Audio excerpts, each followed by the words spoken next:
By the early 20th century, most of Africa was fully under European control, but in the north Morocco was still open to colonization. The country was ruled by Sultan Abd al-Aziz, but the extent of his control was really weak. In the countryside, bandits and local rulers ruled virtually independently, and captured foreigners like Raisuli, a man who has been described as the last Barbary pirate. He captured a few people and held them to ransom, but none prompted such outrage as the kidnapping of an American man named Perdicaros in 1904. To secure his release, Raisuli demanded the control over provinces in the country, making him a bit of a Robin Hood character, fighting against a corrupt sultan who was conceding too much to the West. But President Teddy Roosevelt responded swiftly and sent ships to Morocco. They demanded that the sultan pays the ransom, and to make sure it happened, there were plans of even landing Marines and capturing custom houses. This worried a couple nations in Europe like Spain, who believed the US wanted ports in Morocco, and this was especially worrying for them, as they just lost Cuba and the Philippines to the Americans a few years earlier. But the Sultan gave in, and the captive was released. Yet, this was just one of the many problems that the Sultan was facing. For instance, Bu Humara claimed to be the Mahdi, the savior of Islam, and also the rightful heir to the throne. He launched a rebellion in the north of the country, and the French could and did use any assassination as a pretext to claim more land. French interest in Morocco had in fact been growing due to the construction of the Trans-Saharan Railroad, plus the oases in what is now southern Algeria were controlled by Morocco for centuries. But their control in the 20th century remained weak, so the French actively pursuing Algerian rebels, and their colonialist ambition annexed the land around Tuat in 191. Then in 1903 they took Bejar, and they would continue to chip away at Morocco's borders over the next few years. Morocco's independence, however, was initially defended by Britain, the age-old rival of France. France, on the other hand, was keen on keeping allies in the Mediterranean, and in 19, they signed an agreement with the Italians, giving them a free hand in Libya, and they offered Morocco to the Spanish, but the Spanish, despite their proximity and existing colonies, refused, believing it would bring them into a conflict with the British. However, in 1904, everything changed, as the British and the French signed the Entente Cordiale as part of this agreement. Without asking Spain, the two powers promised the Spanish a sphere of influence in the north. This would prevent the French from controlling land opposite Gibraltar, while in turn, the British would withdraw from Moroccan affairs and allow the French to move in. So for the two powers, it was a win-win. But Germany was wary of this new alliance and wanted to use Morocco to undermine it. So the Kaiser traveled to meet the Sultan and declared that he would support their independence. He believed the Americans would join him in this pursuit, and the Anglo-French alliance would begin to break apart. War was even threatened at one point before they met. At the Conference of Algeciras, the British stood by the French and Spanish, as they were given rights to buy land, police the area, and set up banks. Germany, meanwhile, already angry at not being included in colonial talks, was left out of it and stepped up in their arms race with the British. As for the Moroccans, they had delegates there, but it was almost impossible to communicate. First, there was the language barrier, and then they had no telegraphs to communicate with their sultan back home, so as some foreign diplomat said. They sat there like statues. Angered by this, the sultan's own brother, Abd al-Hafid, rose up and took power for himself. But as one contemporary British writer wrote, to maintain his authority over the tribes, he must continue to appear decidedly anti-European in his feelings and his policy. On the other hand, he must have the money, and the money must come from Europe. Meanwhile, as the Germans were making enemies in Europe, they were committing atrocities in Africa by genociding the Herero people of Namibia. Well, the Herero people, who were herders, as well as the hunter-gatherer Nama people, they lived in Namibia alongside the Ulam, who were a mixed race group, and the Ovambo, who were isolated in the north. The Germans at the beginning of the Scramble had essentially tricked the locals into selling vast tracts of land to them, and then used local rivalries to expand their possessions. During their rule, Heinrich Ernst Göring, the father of Hermann Göring, provided very little aid to the Herero, and thanks to false reports of gold being discovered, German settlers arrived in large numbers, occupied native land, and often confiscated their livestock. So, there were small-scale clashes and disturbances. But in 1900, Tres Samuel Maharero decided to launch an open rebellion against the Germans and attacked a nearby fort, killing over 100 people. Lothar von Trotha was sent to deal with the rebels. He had already crushed the Wagi Rebellion in German, East Africa, and the Boxer Rebellion in China. And with 14,000 reinforcements, he forced the Herero to make peace.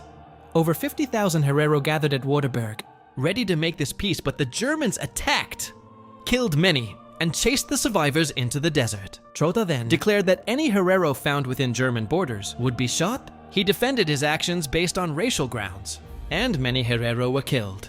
Count von Schlieffen, who devised the Schlieffen Plan, and many others celebrated Trotha's achievements. But Chancellor Bülow had Trotha recalled in late 1905.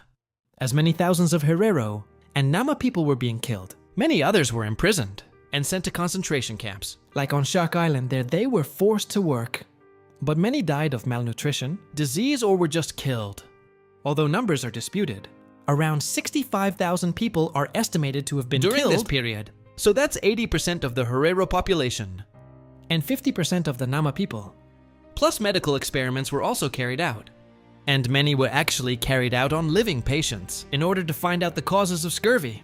And the likes then, some like Eugene Fischer, a future member of the Nazi Party, conducted experiments on mixed-race people. His work would later be studied by the likes of Joseph Mengele, and it was influential in the Nazis. Nuremberg race laws elsewhere over in West Africa. The Germans had also recently partitioned the Sokoto Caliphate with the British in 1903. The British were in fact having some trouble in Nigeria, caused by the Ekumiko movement. This was a secret society which rose up in Igbo territory. The British tried to crush the movement by burning down villages and imprisoning leaders in 1902, but they kept on popping up over the next decade. While over in German Cameroon, the colonizers fought against the Muslims of the north in two different rebellions. The first rebellion was led by Goni Wodai, who led some Muslims after going on the Hajj, and called for Jihad Malhaji Lidi, the other group of Muslims. Once again, after taking the pilgrimage to Mecca, and when he returned, he called for yet another modest revolt in Africa. Malhaji claimed that he would deliver the Muslims to the savior of Islam and chase the colonists out. So Fulani people and Buganda Arabs from Chad joined them. However, Alhaji was quickly captured and publicly beheaded, while Wadai was chased throughout the country. Most of the local rulers constantly forced his men to withdraw, fearing German retaliation. But he managed to evade capture until 1907. Then Ngerua machine guns hacked down his men. And the Germans proceeded to hang any leaders who sympathized with this cause, also wanting to end any repeats. The Germans banned people from going on the Harsh without prior approval. But the Germans were equally as brutal over in Tanzania during the Maji Maji Rebellion. There they introduced forced labor and forced everyone to grow cotton. This not only changed the social order of the region, but many places were just not producing enough food to feed their own people. So in 1905 a drought hit, and the people rose up against the colonizers. Like many other anti-European rebellions, the people turned to magic, believing they could turn bullets into water, found potions to protect them and the likes. In this case, they followed a man named Angu Wali. He mixed animism with Islam and marched into battle with antiquated weapons. So the Germans were able to crush the rebels pretty quickly. However, they went one step further. As Captain Wangenheim wrote to the governor, only hunger and want can bring about a final submission. Military actions alone will remain more or less a drop in the ocean. So von Götzen, the governor, launched a scorched earth campaign, essentially starving the people of southern Tanzania and killing upwards of 300,000 people. Apparently the region never recovered for at least 50 years afterwards, but it did finally end rebellions in Tanzania. From the 1880s, the Tanzanians rose up during the Abushiri Revolt, the Wahihi Rebellion, but the Maji proved to be the last major one against the Germans. Of course, the Germans weren't the only people committing atrocities. Leopold of Belgium ruled the Congo. Using the Force Publique, some of their commanders like Leon Phoebus destroyed 160 villages in just 1 year back in 1894. There were some rebellions, like the mutinies mentioned in the previous episode, and even the Kasengo Niembo Rebellion of 1905, but these were brutally crushed, and in the reprisals, there were widespread reports of crucifixions of men, women, and children to punish villagers. There were also baskets of heads and hands that were collected from any place that had protested. As Peter Forbath wrote, the baskets of severed hands, set down at the feet of the European post commanders, became the symbol of the Congo Free State. The collection of hands became an end in itself.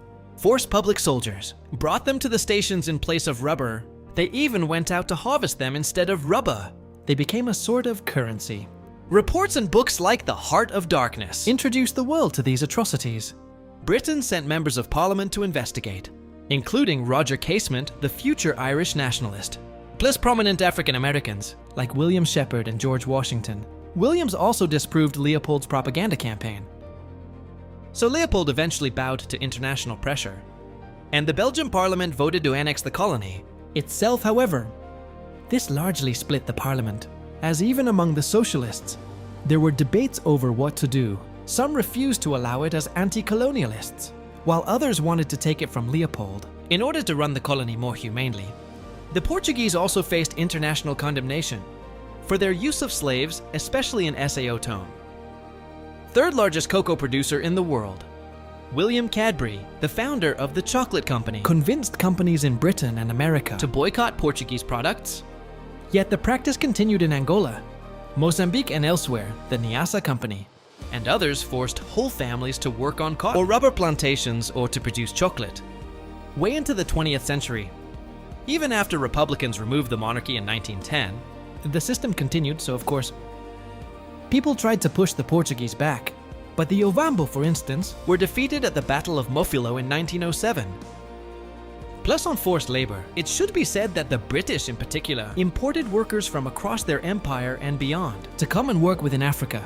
These had the offensive name of coolie, and they greatly changed the demographics of certain places, Indians and Chinese men in particular.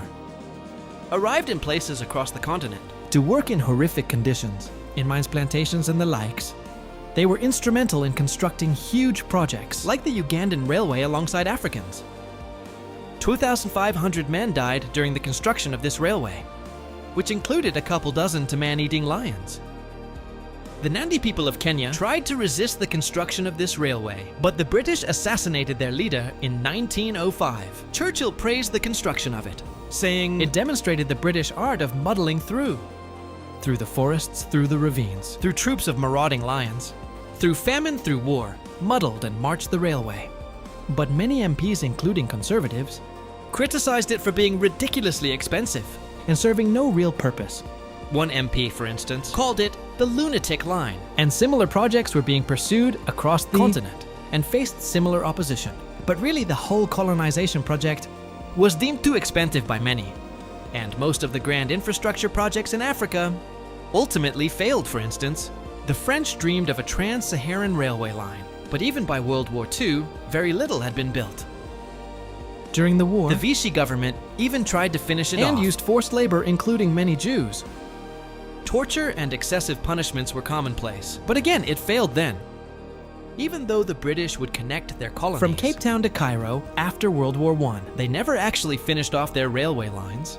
Then, despite initially claiming to be bringing about civilization to Africa, it was clear that they only wanted the locals to work in manual jobs by the sheer lack of universities built in Africa. From the beginning of the Scramble, right up until the 1920s, only 2 were built in Cairo and Algiers. Before that, there were 2 others, one in Cape Town and another in British Sierra Leone, which was built in the 1820s. Otherwise, in 1922, the University of Kampala was built, but that was really it until after World War II. For many Africans, they needed to rely on Christian schools.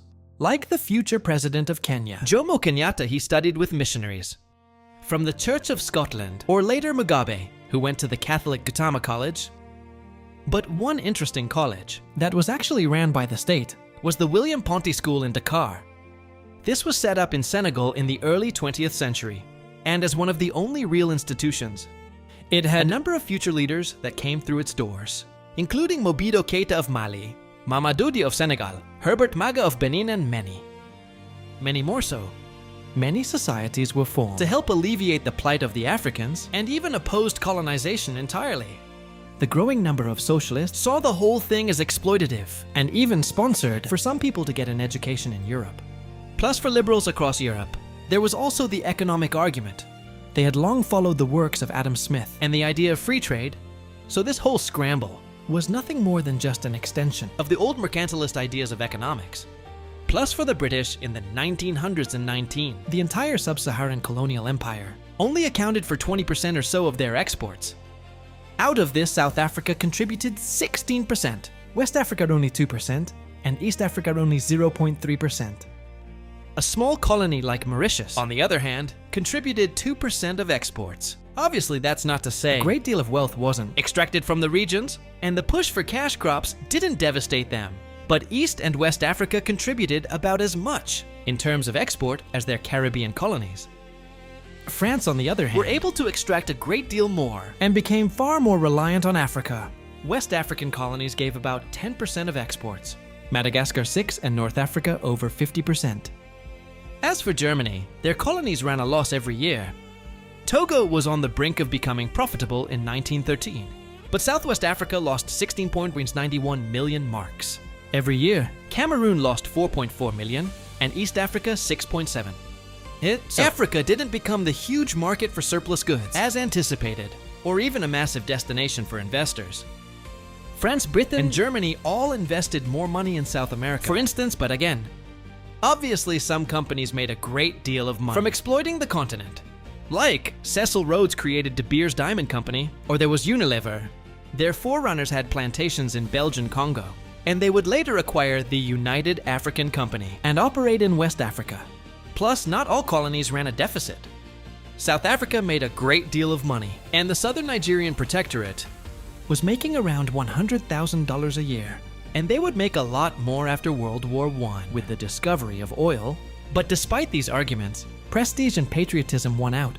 Colonial societies across Europe championed the cause. Colonial fairs were held across Europe, often with human zoos, displaying people from the conquered territories. So when rebellions broke out, they were promptly crushed. Way back in 1898 in British Sierra Leone, Colonel Frederick Cardew put a tax on huts based on their size. But the tax of between 5 to 10 shillings per year was often more than the huts themselves. So the people united behind Bhai Buddha, a Muslim cleric, and began to rebel. The British promptly put down the rebellion and hanged 96 of his followers. In the south, the British also faced the Bambata Rebellion in 1905. This again was largely caused by taxes, as the British forced the Zulus once again to pay a hut tax and a poll tax of 1 hour. This, they believed, would pressure the locals into joining the workforce, but instead they just united behind a chief called Bambata and launched a guerrilla war. Yet like elsewhere, machine guns and cannons killed 3,000 of his men, and he either fled to Mozambique or died in action. The reports differ. Plus, just as a side note, Gandhi would call this rebellion no war but a manhunt. But at the time, he had a completely different view, and he hoped to pressure the Indians into joining the army of the British Empire. He believed that through this, the Indians would achieve full citizenship. In the end, the Indians could only serve as stretcher bearers, but Gandhi, at this point in his life at least, often described the local Africans as savages and uncivilized otherwise. There was the Wad Habuba revolt in British Sudan. This small rebellion was started by a veteran of the Mardis Rebellion, but gathered very little support, and once again, was crushed. As for the French, they had to deal with a rebellion in Madagascar in 1904. Now, the Madagascans had kept up some level of resistance to the French occupation, but in the early 20th century, the French began to introduce again new taxes, forced labor and executions without a trial. Plus, thousands of Asian workers were imported, challenging the whole culture and status quo. So, the people rose up across the country, targeting initially Catholic churches. They actually won some early victories, like at Empire, and then went on to capture towns across the island. However, as with other rebellions, it wasn't to last, and the whole thing was crushed in 1905. But Madagascans would later rebel in 1947. But going back to the colonization process in the north, the French had continued to chip away at the Moroccan borders by taking Oujda in 1907. After the assassination of Emile Maucombe at the hands of a mob inside, the country's locals began to follow a religious leader named Ma Al-Anan. He launched a jihad against the French around Casablanca, but the French just responded to this new threat by bombarding the city and really beginning their slow conquest of the country. Although the French would make further gains in Morocco, in 1906 they were expanding elsewhere. In the middle of the Sahara in Chad, there was the Wadai Empire. This was an Islamic empire, which primarily traded in slaves and herded cattle. They had remained relatively weak for quite a long time, far away from the regular caravan routes. But they began to grow in power and wealth, thanks to the Sanusi order. This was founded by a Sufi named Sanusi, who believed that Islamic thought and practices needed reforming. Their movement spread internationally throughout the 19th century, reaching the ears of leaders as far away as Somalia. But their chief base was in Libya, which was then controlled by the Ottomans. They were in fact so influential that the Ottomans didn't really challenge them. Their order would form the basis of opposition to the Italian invasion later on. They would attack the British in Egypt. And when Libya became independent, their king Idris came from the ruling family of the Sanusi order.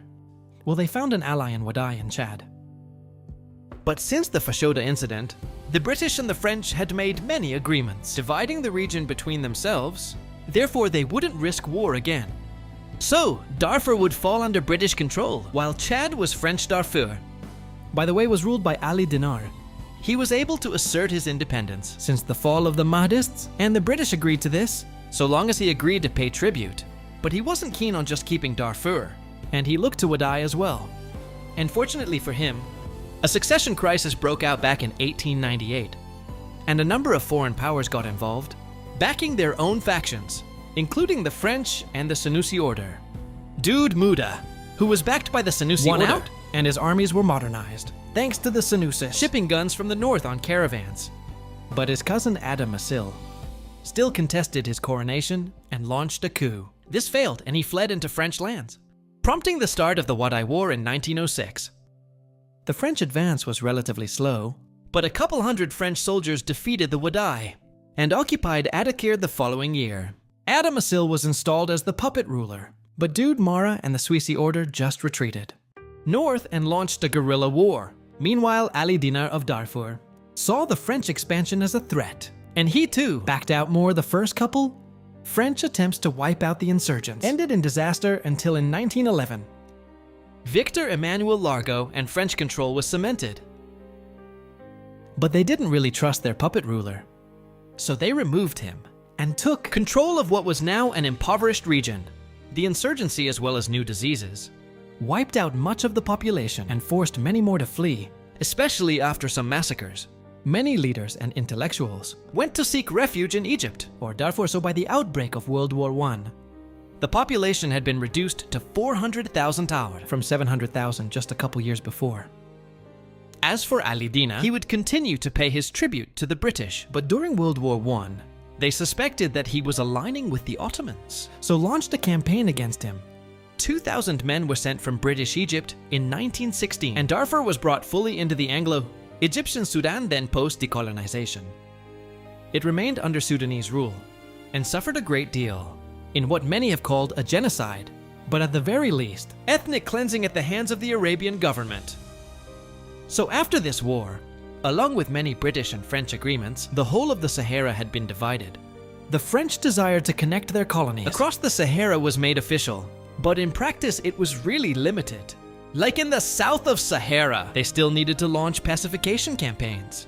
Then, in the build-up to World War I, there were two final pushes for colonies, which played a major role in the outbreak of the war.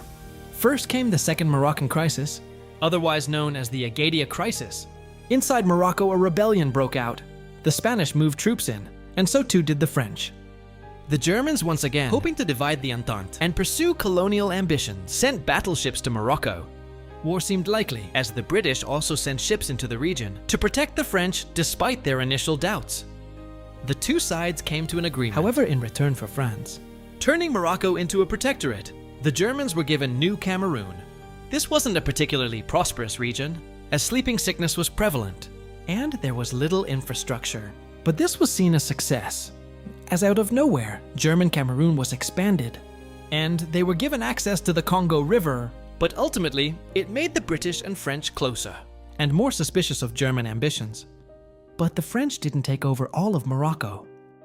As per the old agreement, the north was given to Spain officially. Meanwhile, the Italians were watching on it. They were part of the Triple Alliance with Germany, and the Germans had close ties with the Ottomans, but Italy had been promised a free hand in Ottoman-controlled Libya. So in 1911 they made secret deals with Britain and France and made their move. But the Italians had always been quite slow at colonizing. They first sent over migrants and then set up institutions like banks. believing this would give them a better claim. However, as they tried to start this in Tunisia, the French just moved in and took it forcibly. So Libya was really their second choice. And their whole ambitions in North Africa Were championed by nationalists, who had long pursued the idea of Mare Nostrum, essentially turning the Mediterranean Sea into an Italian lake. And Libya would, of course, be essential to this, fortunately for them. The Ottoman Empire was in severe decline by this point, and suffered from revolts almost everywhere. Plus, Libya was separated from the rest of the empire, so a stronger Italian navy could hold back the Ottomans From sending in reinforcements, so they struck on claims that the Turks were funding extremists. and they quickly occupied port cities. They used the latest technology, like armed cars and planes, and declared their control over the region. In fact, the first ever aerial bombardment was conducted. During this war, inspired by the Italian victories, The Balkan states united to form the Balkan League, prompting the Ottomans to sue for peace. Italy, therefore, took Libya just before the Balkan War started. However, the borders of Libya were far smaller than what they are today, and it wouldn't be until Mussolini took power that the French and British agreed to Libyan expansion. Otherwise, the Senussi order launched a campaign against the Italian occupation, and during World War I, they actually managed to declare independence. But there were reports of crucifixions of Italians, and this obviously angered many Italians. So Mussolini used mustard gas and concentration camps to reassert Italian control. Yet the Senussi's fight against the Italians was just one of many continuous wars against occupation. over in Somalia, the Dervish movement fought against the Italians British and even Ethiopians from 1899 all the way up to 1920, when they were finally defeated by British aerial bombardments.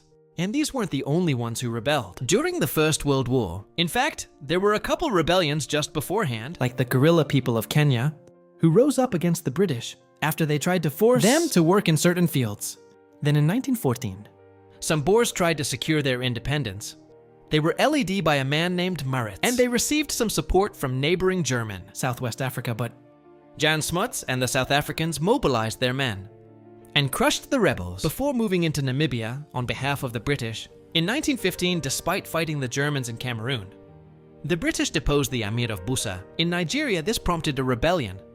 which was initially successful. But the British soon brought in reinforcements to crush it.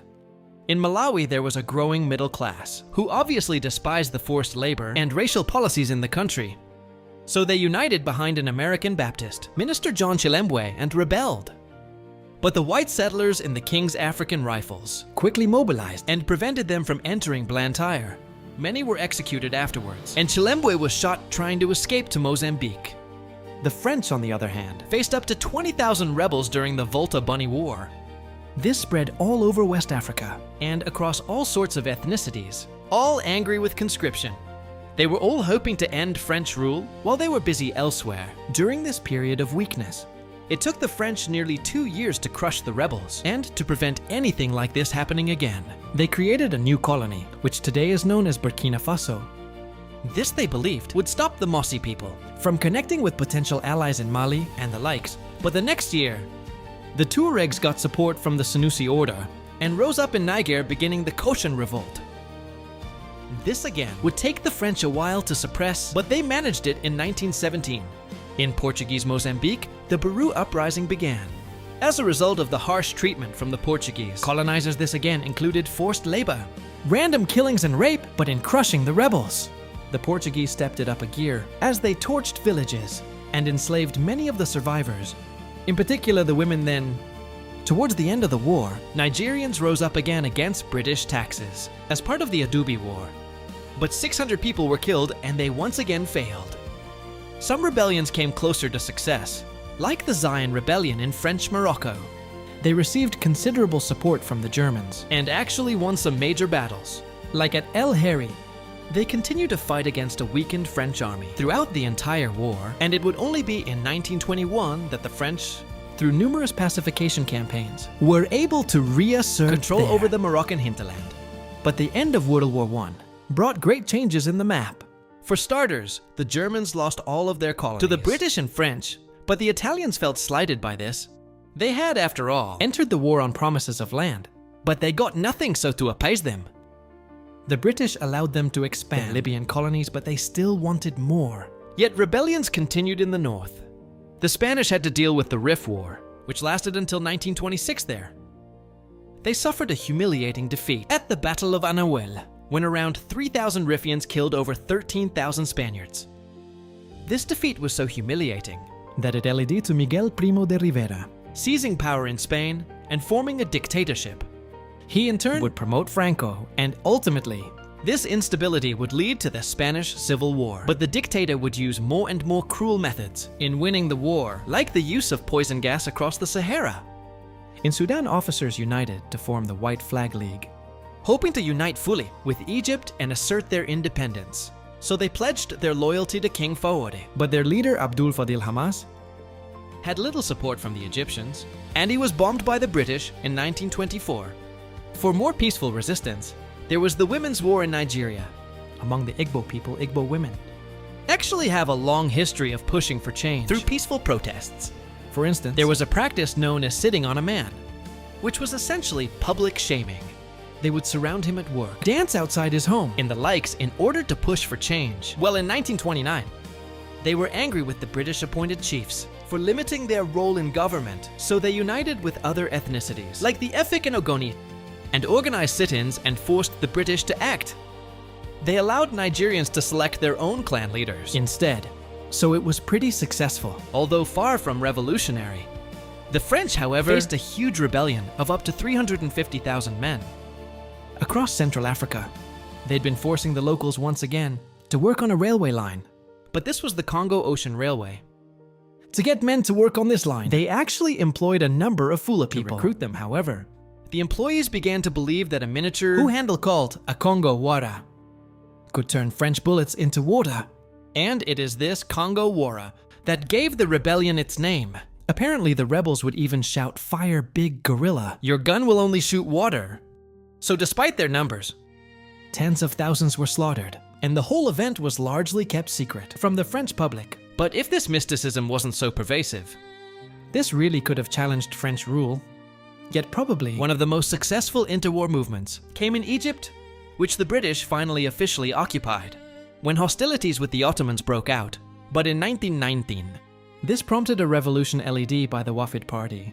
Thousands took to the streets, and hundreds initially were killed. But the British government relented a couple years later and granted Egypt their independence, albeit nominally.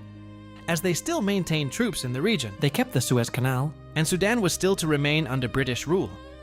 So the fight against the colonizers never really ended, although in the interwar period, they had died down a bit. White settlers in certain areas like Kenya began to increase, while pacification campaigns were aided with tanks and planes. So like the bombing of the Dervish rebels in 1920, ended up risings in Somalia. Elsewhere, more rights were given to local people. Like in Tanzania, a previous hotspot for rebellion. Now it was a British acquisition. They decided to rule through the local chiefs. Meanwhile, in Uganda in 1927, the British helped to break up the lands of some of the chiefs, who held too much of it or charged too much for rent. So the people began to form their own smallholds and grow crops, like cotton and coffee, to export. While in Senegal, the French gave the Africans the vote, and they sent their own deputies to sit in the National Assembly. Or over in Cameroon, which was taken from Germany, a British report said that through the Germans, the natives have been taught discipline and have come to realize what can be achieved by industry. Large numbers who return to their villages take up cocoa or other cultivation on their own account, thus increasing general prosperity of the country. A similar thing was happening in Ghana. Since the introduction of the cocoa crop, living standards dramatically improved, and a whole new local middle class of sorts began to develop. However, as more and more people were going to schools in Europe or at home, many began to develop new ideas. Like Isaac Wallace Johnson in Sierra Leone. He became a sailor, traveled the world, and brought back ideas of communism to West Africa, even forming the first trade union in Nigeria in 1930. He would later go to Moscow and attend an international conference for black workers in Hamburg, Germany. But in general, this sort of pact between colonized and colonizer was sort of true in other countries, like Botswana, but in turn, this presented its own problems. Power was often given to one group over another, like in British Nigeria. They favored the southern Igbo over the emirs, and Muslims in the north, the British. would even encourage southerners to move north and bring business and enterprise there. Then in Central Africa, the different treatments of the Hutus and Tutsis would cause problems for decades more. However, in other cases, the situation remained calm for other reasons. Like the Afrikaners or the Boers began to take more power in Rhodesia and South Africa. And their racial laws made fostering a rebellion. Very difficult plus. The South Africans also took Namibia, and the last king of Ovamboland Was killed by the South Africans. when he refused to accept their newfound authority.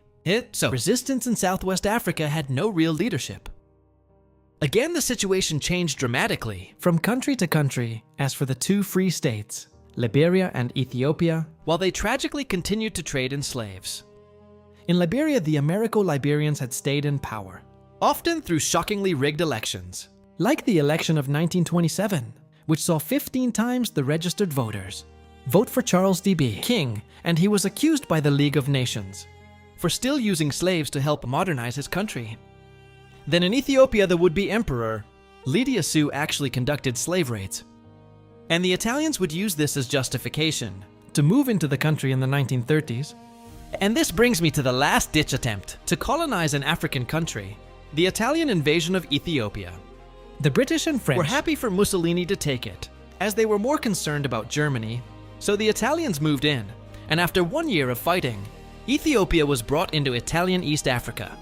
Hundreds of thousands were killed during the Italian occupation. which only lasted for a few years, as during World War II, Ethiopia would become free once more, their Emperor Haile Selassie, became a bit of an icon for black people in the Americas. as a symbol of a Pan-African dream.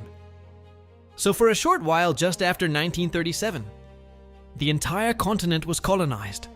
That is, If we include the Americo-Liberians as colonizers, which I'm sort of inclined to do, but really the colonization effort only really ended just before World War I, and the continent began achieving their independence. After World War II, of course, great horrors were committed by many. especially in areas controlled by the Belgians, Germans, and Portuguese. But how much the Europeans impacted society, of course, changed from country to country, and many Africans Are still living with the consequences today.